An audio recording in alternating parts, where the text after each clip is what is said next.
when Mr. Crowley moved in next door. Yes, like the Ozzy Osbourne song which I hummed for a week straight. Jeff and I thought nothing of it. That is, until Crowley introduced himself as a retired exorcist. You can imagine how well that went down with Jeff, who nearly choked on his demonically brewed coffee. Crowley was the epitome of eccentric. Think Gandalf meets your eccentric uncle who believes aliens are real and lives in his basement. He wore long, flowing robes in public, carried a staff. Yes, a staff. For warding off evil spirits. And his eyebrows were so bushy I swear they housed their own ecosystems. Jeff, amused and slightly wary, decided to introduce himself. Crowley's reaction was priceless. A mixture of intrigue and horror as he reached for his pocket-sized holy water, sprinkling it in Jeff's direction with the enthusiasm of a priest at a baptism. "Begone, foul creature!" he exclaimed, while Jeff, ever the comedian, hissed and pretended to smoke at the contact. I had to step in before Crowley pulled out the big guns, whatever exorcist retirees keep up their sleeves. To smooth things over, I invited Crowley for dinner. Jeff, seizing the opportunity for mischief, spent the whole day preparing the house. By prepare, I mean he enchanted the silverware to sing Gregorian chants and made the wine glasses fill with holy water. Dinner was an experience. He was convinced our house was a nexus of paranormal activity, which, to be fair, wasn't entirely wrong. The next few weeks were a back and forth of pranks and mild exorcisms. Crowley would bless our lawn, causing it to grow at an unnatural rate, while Jeff would respond by making Crowley's garden gnomes dance at night, leading to more than one early morning call about a gnome uprising. Things escalated when Crowley tried to cleanse Jeff with an ancient artifact he claimed was a relic of St. George. Jeff, in turn, temporarily turned Crowley's staff into a rubber chicken, claiming it was more his style. I was caught in the middle, half exasperated, half dying of laughter. The climax of our little feud came when Crowley organized a neighborhood purification ritual. Jeff saw this as the perfect opportunity to showcase his demonic powers. As Crowley and the neighbors gathered, chanting and waving incense around, Jeff decided to put on a show. The sky darkened. Jeff's doing. A cold wind blew. Also Jeff. And then, with a snap of his fingers, Jeff made it rain frogs. Not just any frogs. Singing frogs, belting out, "Raindrops keep falling on my head." Crowley was flabbergasted. The neighbors were bewildered, and I was on the ground, laughing so hard I couldn't breathe. It was a scene straight out of a paranormal sitcom. In the end, Crowley admitted defeat, declaring Jeff a demon of great power and questionable taste. They called a truce over a shared love of classic rock and a mutual agreement to keep the neighborhood interesting. As for me, I learned that living with a demon and next to a retired exorcist made for an unusual but hilarious life. And as Jeff and Crowley sat on our porch, debating whether Led Zeppelin was secretly conveying occult messages, I realized I wouldn't have it any other way. Life with Jeff was never dull, and now, with Crowley in the mix, it was a regular supernatural sitcom. I just hoped the next season would bring more laughs than apocalypses. But with these two, anything was possible.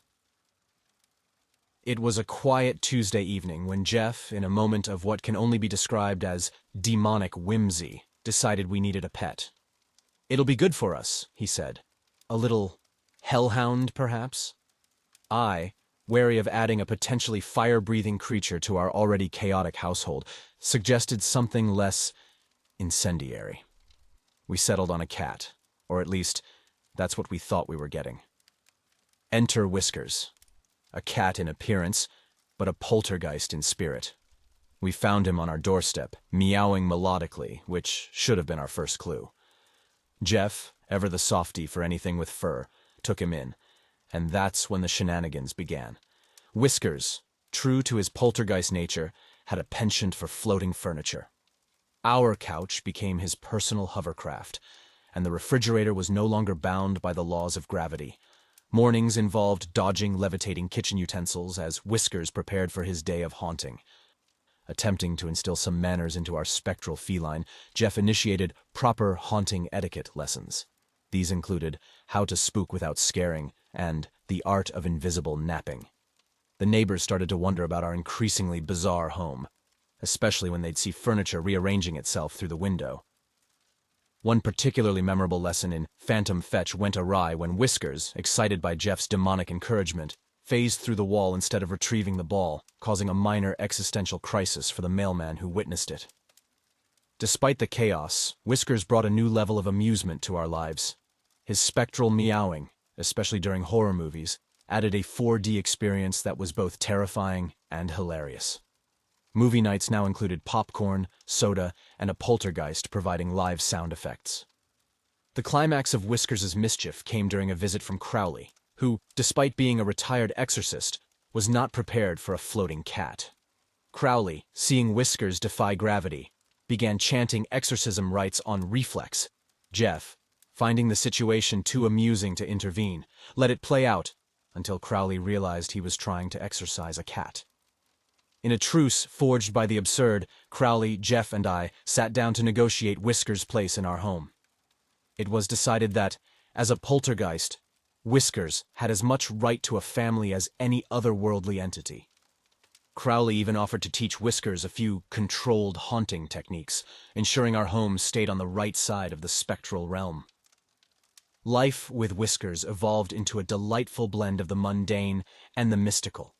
Our days were filled with unexpected levitations, phantom cuddles, and the occasional ethereal serenade.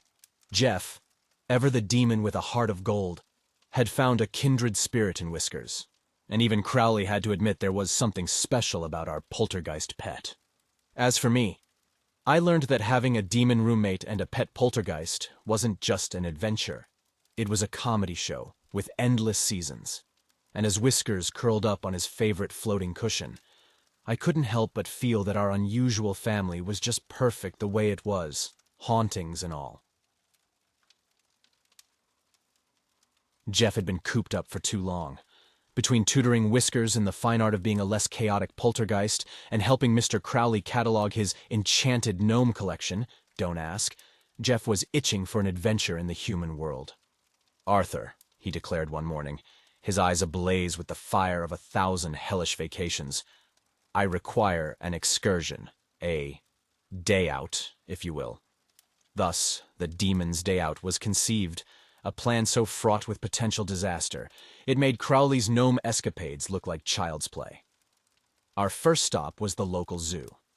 To observe the mortal realm's creatures, Jeff explained, though I suspected he just wanted to see if he could talk to the snakes. What I hadn't anticipated was Jeff's Dr. Dolittle-like ability to actually communicate with the animals. The monkeys, in particular, were taken with Jeff's tales of demonic realms, where bananas grew in infernal abundance. The situation escalated when Jeff, in a misguided attempt at camaraderie, unlocked their enclosure with a flick of his wrist. Chaos ensued as monkeys took over the zoo, reenacting scenes from every animal escape movie ever made. Jeff, finding the whole ordeal immensely entertaining, had to be persuaded, bribed with a year's supply of bananas, to help round them up again. Next on our agenda was the mall. Jeff was curious about the temple of consumerism and, more specifically, if food court pretzels were as divine as they were rumored to be. What I hadn't counted on was Jeff's magnetic personality, or more accurately, his demonic allure, drawing in both shoppers and staff alike. Within an hour, Jeff had been offered a job at a magic shop, convinced a group of teenagers he was a YouTube prankster, not entirely false, and somehow became the unofficial mascot of the pretzel stand, luring in customers with promises of enchanted flavors. The mall security didn't know whether to kick us out or offer Jeff a contract. Our day out culminated in an impromptu performance in the mall's central plaza, where Jeff, feeling particularly inspired, decided to showcase his lesser-known talent, demonic opera. Yes, you heard that right. As his deep, otherworldly baritone echoed through the mall, a crowd gathered, not in fear, but in awe. Phones were whipped out, videos were taken, and before we knew it, the demonic baritone of the mall was trending on social media. Jeff was both baffled and delighted by his newfound fame, even if half of his audience was convinced it was an elaborate AR trick. As we headed home, exhausted but exhilarated, Jeff couldn't stop talking about his illustrious debut in the mortal world. Crowley, upon hearing our tales, simply shook his head, muttering something about demons these days. The Demon's Day Out was a testament to Jeff's unbreakable spirit and my unending patience. It was a day filled with laughter, a touch of madness, and the kind of memories that would last a lifetime, or, in Jeff's case, several millennia. As we settled in for the night, with Jeff regaling Whiskers with stories of animal escapades and pretzel glory, I realized that these were the moments I cherished most.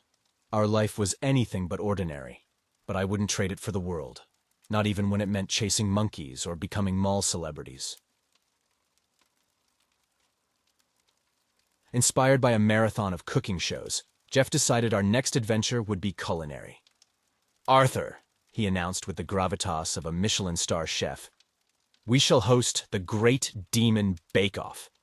I should have known then that our kitchen was about to become the stage for a gastronomic spectacle unlike any other. Jeff's idea was simple, a baking competition, but with a supernatural twist. Each contestant would be tasked with creating a dish so deliciously enchanting it could charm even the most stoic of angels. Participants included myself, Jeff, Crowley, who claimed to have baked the Last Supper, and Whiskers, who was appointed as the impartial judge despite his inability to eat or taste. Preparations began with Jeff enchanting the kitchen utensils to assist us, turning our mundane appliances into a sorcerer's arsenal. My mixer levitated, eager to whip up anything I dared to concoct. Crowley's oven whispered ancient baking secrets, promising perfect crusts. Jeff, however, preferred a more hands-on, or claws-on approach, summoning a small flame demon to heat his cauldron. The competition was fierce. Crowley attempted an ambrosia pie, its aroma so heavenly it caused a minor traffic jam of curious, hungry passers-by outside our window. I opted for a chocolate lava cake, underestimating the literalness of Jeff's flame demon, which resulted in a dessert more volcanic than velvety. Jeff, true to form, embarked on creating a soul soufflé, a dish rumored to be so delectable it could coax a confession from a saint. The ingredients were a mystery, and Jeff's method was chaotic, involving incantations, a whirlwind of enchanted spices, and what I'm certain was a dash of actual starlight. As the final dishes cooled, Whiskers floated between them, his spectral form flickering with anticipation. Jeff's soufflé stood tall, emitting a soft, ethereal glow. Crowley's pie hummed with divine energy, while my lava cake, well, it looked like a cake, which I considered a win. Whiskers, taking his role with the seriousness of a feline King Solomon, floated over each dish. The tension was palpable. Finally, with a decisive meow, Whiskers awarded the victory to the chocolate lava cake. Apparently, its volcanic warmth reminded him of his favorite napping spot in the underworld. Crowley, gracious in defeat, offered to share his pie with the neighborhood, turning our bake-off into an impromptu block party. Jeff's soufflé, while not victorious, was declared a marvel of demonic culinary arts, its recipe immediately sealed away lest it fall into the wrong hands or paws. As our neighbors feasted on heavenly pie and surprisingly sturdy lava cake, Jeff and I watched, content with the day's events. Our Great Demon Bake-Off had brought together the celestial, the infernal, and the culinary in a celebration of friendship, creativity, and a shared love of good food. Looking back, I realized that life with Jeff was an unending series of adventures, each more bizarre and delightful than the last. Whether we were hosting otherworldly bake-offs or simply navigating the quirks of our unconventional household, there was no one I'd rather have by my side. And as the evening wound down, with our kitchen a war zone of flour and enchanted utensils, I knew that these moments of laughter and camaraderie were the ingredients of a truly magical life.